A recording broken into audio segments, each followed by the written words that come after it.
सोलापूरच्या रंगभवन चौकात शुक्रवारी रात्री एक थरारक घटना घडली।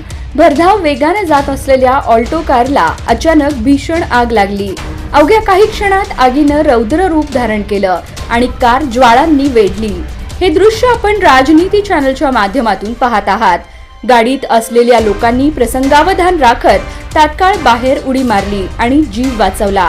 काही सेकंद उशीर झाला असता तर मोठी जीवितहानी झाली असती। घटनास्थळी प्रचंड गोंधळ उडाला। लोकांनी एकच गर्दी केली। आग लागल्यानंतर कारचं इंजिन पूर्णतः जळून खाक झालं। आग कशामुळे लागली याचं कारण अद्याप अस्पष्ट आहे। या घटनेमुळे सोलापूरच्या मध्यवर्ती भागात काही काळ वाहतूक ठप्प झाली होती।